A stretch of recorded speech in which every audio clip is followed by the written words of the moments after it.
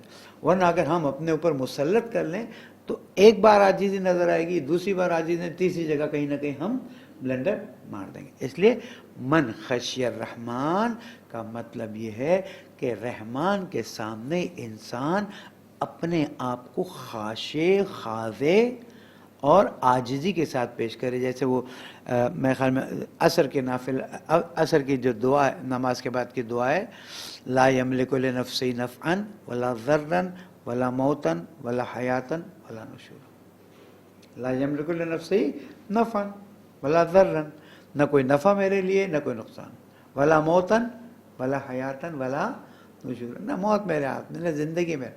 کس کے ہاتھ میں موت ہے؟ ایک سیکنڈ یہاں سے وہاں نہیں پہنچ سکیں گے، گر جائیں گے.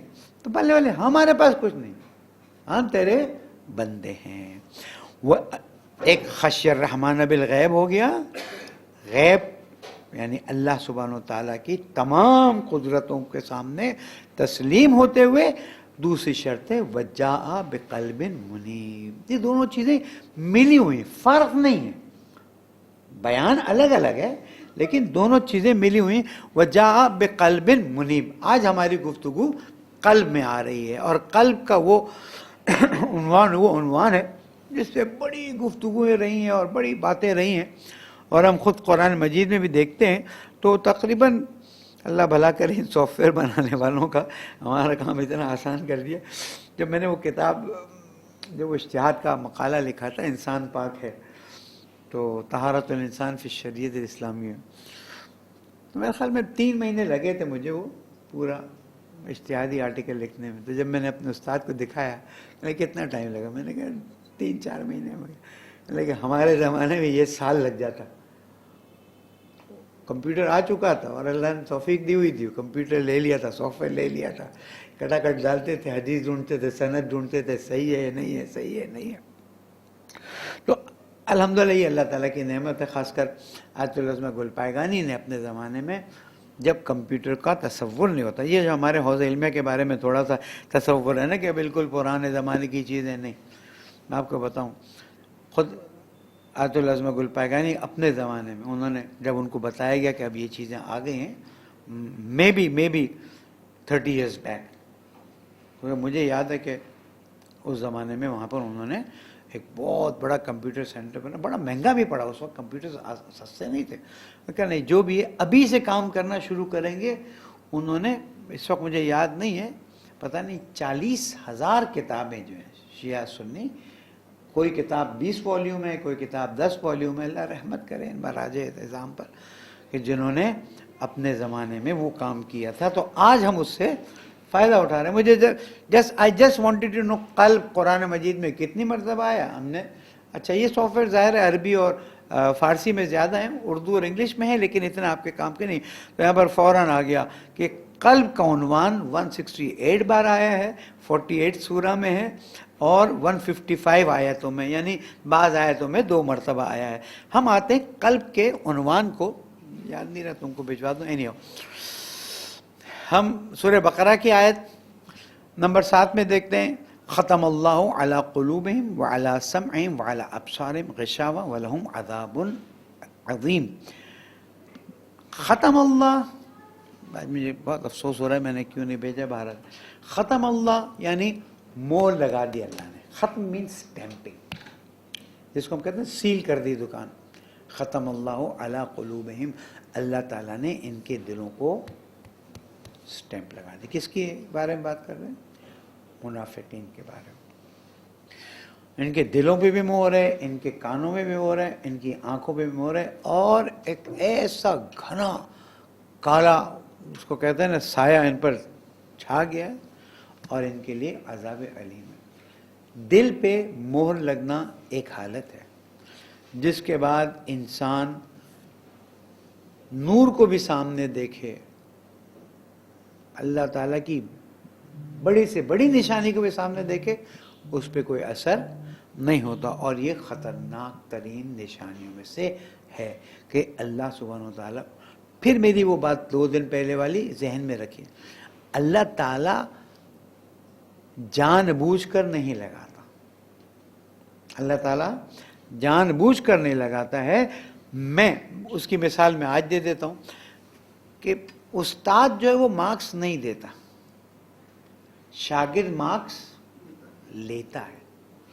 چلیں ہم کہتے ہیں کہ آج کل کے پیپر چیک کرنے والوں پہ ہو سکتا ہے میرا اعتراض آتا ہو یا آپ کا اعتراض آتا ہو. وہ جو ملٹیپل کوشچن ہم آن لائن کرتے ہیں اس میں تو کوئی استاد کی اور شاگرد کی بات نہیں ہے نا. آپ نے صحیح جواب دیا ٹک اس کا مارک آ گیا، غلط جواب دیا اس کا مارک کٹ گیا، نیگیٹو مارکنگ بھی ہوتی ہے. تو اسی طرح سے اللہ سبحانہ و تعالیٰ خود نہیں کہتا ہے اس کی شکل پسند نہیں ہے لگا نہیں. اللہ تعالیٰ جب دیکھتا ہے کہ کوئی اپنے آپ کو ایسی صورت میں پیش کر رہا ہے کہ اب وہ حق اور حقانیت کو قبول کرنے کے لیے تیار ہی نہیں ہے.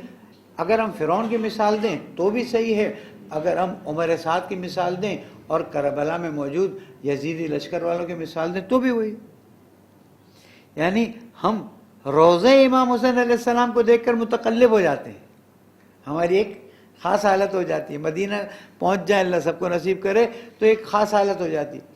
تو خود امام حسین کو اگر انسان دیکھ رہا ہو تو اس کی کیا حالت ہونی چاہیے. لیکن ڈریں اس وقت سے، اللہ نہ کرے کہ سامنے زمانے کے امام کھڑے ہوں اور استغفر اللہ ہم میں سے کوئی انکار کر رہا ہو. یا فی قلوب مرض فزادہم اللہ مرضا، وہ تھا دل جس پہ سٹیمپ لگی ہوئی ہے، یہ ہے وہ دل جو مریض ہو گیا ہے.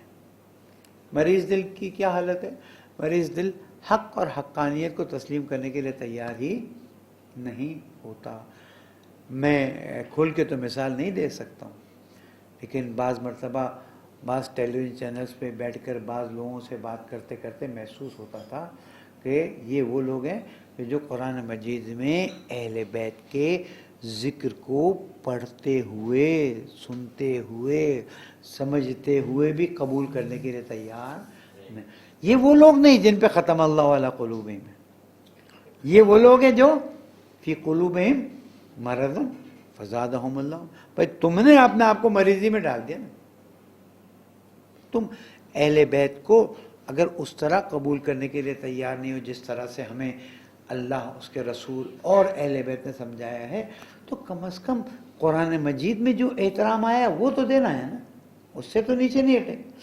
تو وہ کہتا ہے بس جیسے دوسرے اصحاب ہیں ویسے یہ ہیں، بس ان کو کیونکہ رشتہ دار تھے رسول اکرم کے اس لیے ان کو یہ حیثیت مل گئی. ہم کہتے ہیں نہیں، رشتہ دار ہونا اپنی جگہ پر ہے. رشتہ دار تو چچا تھے، حضرت عباس چچا تھے رسول اکرم کے، لیکن وہ مقام نہیں تھا جو مقام حضرت ابو طالب علیہ السلام کا تھا.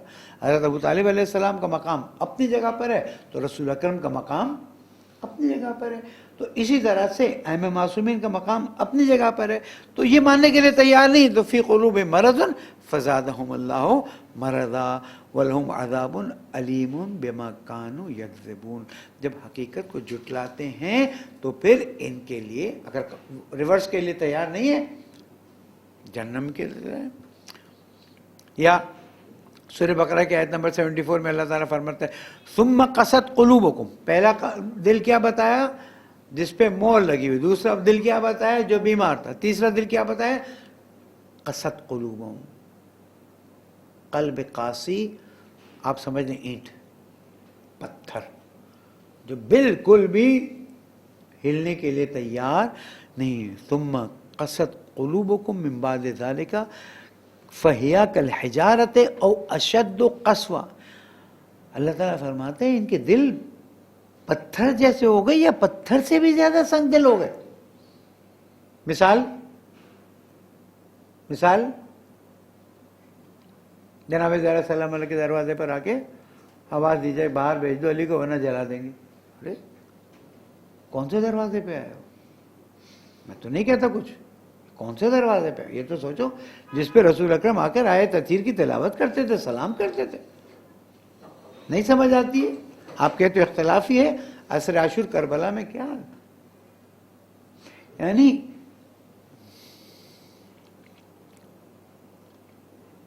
آپ شدت قساوت دیکھیے کہ امام حسین علیہ السلام کا درود پڑھتے محمد.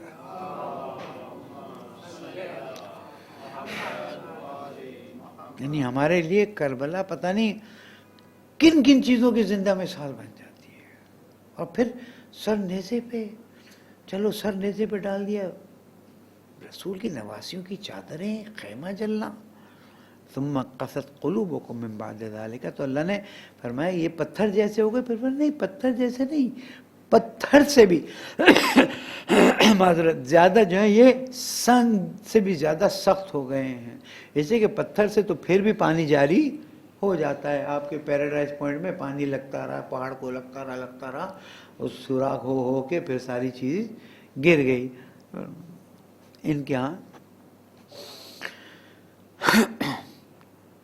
یہ قساوت قلب جو ہے نا، یہ بہت ہی زیادہ خطرناک حالت ہے. اور قساوت قلب کے وجوہات میں کچھ عرض کر دوں گا، یہ ذرا چند عناوین یا نکات میں پڑھ دوں. وقالوا قلوبنا غلف،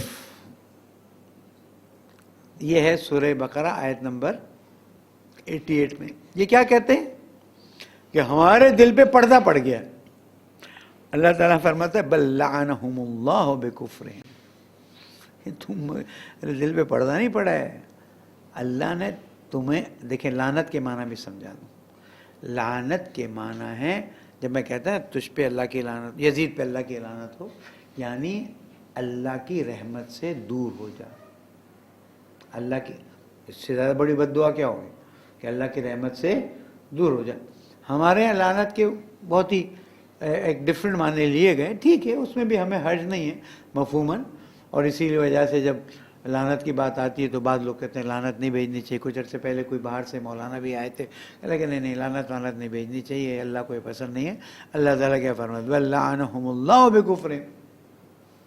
اگر ہم کہتے ہیں اللہم لنا ولا ظالم ظلم حق محمد وآل محمد، پالنے والے اپنی رحمت سے دور کر دے اس کو جس نے محمد وآل محمد علیہ السلام پر ظلم کیا. وآخر صحابہ اللہ تعالیٰ، اور سب پر جنہوں نے ظلم کیا، ظلم پر راضی ہوئے. آج بھی اس ظلم کرنے والے کے لیے آپ نرم گوشہ رکھتے ہیں، اس کے ساتھ ہی ہیں. تو قلوبنا غلف، یہ قلب کی ایک اور حالت. ایک حالت کیا تھی؟ مول لگ گئی. ایک حالت کیا تھی؟ مریضی کی حالت ہے. ایک حالت کیا؟ پتھر یا اس سے بھی زیادہ سخت ہو جانا.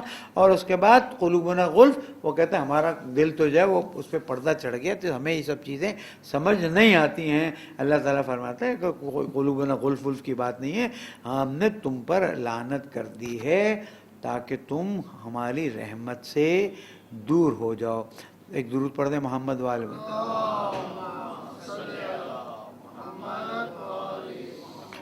پھر ہم آتے ہیں بعض ایسی آیتوں کی طرف کہ جس میں اللہ سبحانہ و تعالیٰ قلب کو مثبت انداز میں بیان فرماتا ہے. یہ ہے سورہ بقرہ کی آیت نمبر 260. بسم اللہ الرحمن الرحیم. وَإِذْ قَالَ إِبْرَاهِيمُ رَبِّ أَرِنِي كَيْفَ تُحْيِي الْمَوْتَىٰ. اور اس کو یاد کریں جب اللہ تعالیٰ نے فرمایا کو حضرت ابراہیم نے اللہ تعالیٰ سے فرمایا پالنے والے یہ تو بتا تو مردے کو زندہ کیسے کرے گا. تو اللہ نے کہا اولم تؤمن ہے ابراہیم، تم اس منزلت پہ؟ کہا نہیں، ایمان تو میرا ہے. قال بلا ولکن لیطمئن قلبی، میں چاہتا ہوں میرے دل کو بس یہ اطمینان والا قلب جو ہے نا، یہ قلب کی بڑی خوبصورت حالت ہے. اور اطمینان قلب تک پہنچنا مشکل تو نہیں ہے لیکن محنت طلب ہے کہ جب انسان اتنا اللہ کی یاد میں مشغول ہو جائے کہ اس کے بعد پھر اسے کسی قسم کی تکلیف محسوس نہ ہو. کربلا میں ہم دیکھتے ہیں، بہرحال مثالیں ہمارے پاس کربلا کی زندہ مثالیں ہیں. بھیا مثل تمار رضی اللہ تعالیٰ کی مثال دیکھتے ہیں کہ انہیں درخت پہ چڑھایا دے گا. بھائی آپ کہتے ہیں کہ جناب سب اچھے، تو کوئی یہ جو سب کیا، ہمارے یاسر کو شہید کیا، جناب مثل تمار کو جب چڑھایا گیا تو فضائل مولا کائنات بیان فرما رہے تھے. جب فضائل بیان کرتے کرتے اس نے مثل تمار رضی اللہ تعالیٰ نے فرمایا تھا کہ تو مجھے چڑھا رہے درخت پر، میرے مولا نے مجھے خوشخبری دی تھی. کیا خوشخبری؟ کا اسی درخت پہ مجھے سولی پہ چڑھایا جائے گا اور میں اس وقت میرے مولا کی فضیلت بیان کروں گا. دیکھا یہ ہو ہی نہیں سکتا ہے. وہ چڑھا بھی دیا، اور جب وہ چڑھا دیا تو فضیلت مولا کائنات. یہ کیا حالت ہے کہ درخت پہ باندھ دیا گیا ہے، سولی پہ چڑھانا مطلب باندھ دیا گیا ہے کہ اب یہیں پر تیری موت آنی ہے. وہاں پر بھی مولا کائنات کے فضائل.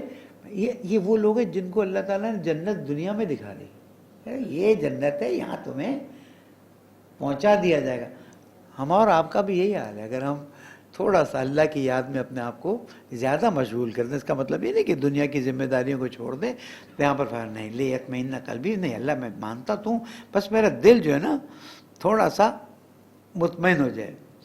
تو اللہ سبحانہ و تعالیٰ نے اچھا پھر یہاں پر ہم آتے ہیں یہ سورہ آل عمران کی آیت نمبر 8 میں، ربنا لا تزغ قلوبنا، پالنے والے میرے دل کو اچھی حالت سے بری حالت میں تبدیل نہیں. وہ جو ہم دعا پڑھتے ہیں یا مقلب القلوب والابصار یا مدبر اللیل والنہار یا محول الحول والاحوال حول حالنا الی احسن حال، یا مقلب القلوب والابصار یعنی اے وہ جو دل اور آنکھوں یا نظر کی حالت کو بدلنے والا ہے. یہاں پر بھی اللہ تعالیٰ دعا کے طور پر بیان فرما رہا ہے مومنین کی، ربنا لا تزغ قلوبنا بعد اذ ہدیتنا.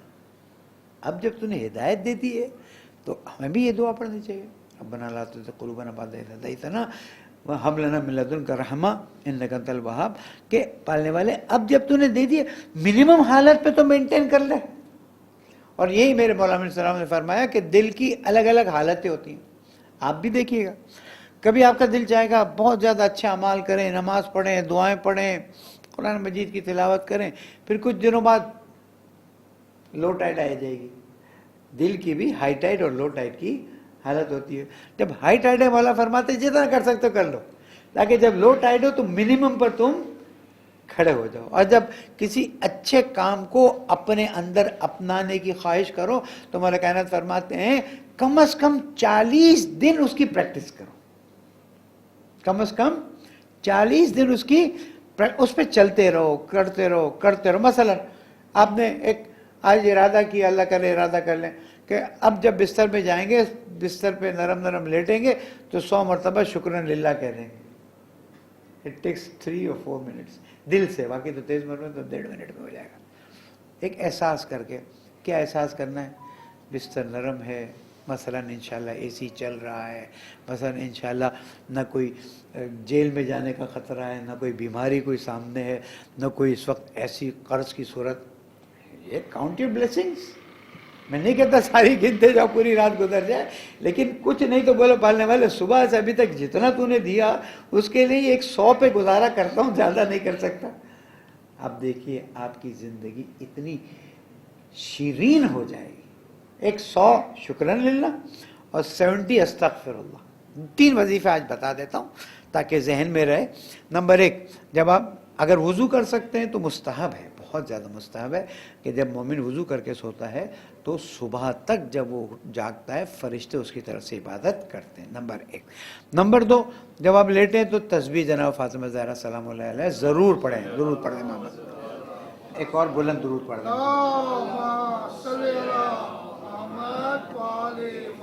اور جیسے پہلے بھی عرض کیا اور آیا ہے کہ جب بھی کہ مشکل وقت ہے تسبیح جناب زہرا فوراً پکڑ لیں، ایک دم پکڑ کے واسطہ دے دیں. تجربہ میرا 1400 درود ہدیہ کریں جناب زہرا کو، رے اللہ یہ میرا مسئلہ حل کروا دے. 14 تسبیح hardly it takes 15 to 20 minutes. آپ ٹرائی کر کے دیکھ لیں، لیکن وہ بڑ والی نہیں، تھوڑا سا سکون والی. وہ جیسے نماز کے بعد اگر اللہ کا نام لے رہے ہیں تو تھوڑا سا رسپیکٹ، اللہ اکبر اللہ اکبر، اتنی دیر نہیں لگنے والی ہے. آپ ایک بار اس کو اپنے دل میں اتار لیں گے تو پھر ہو جائے گا. 1 وضو، نمبر 2 تسبیح جناب فاطمہ زہرا سلام اللہ علیہ، نمبر 3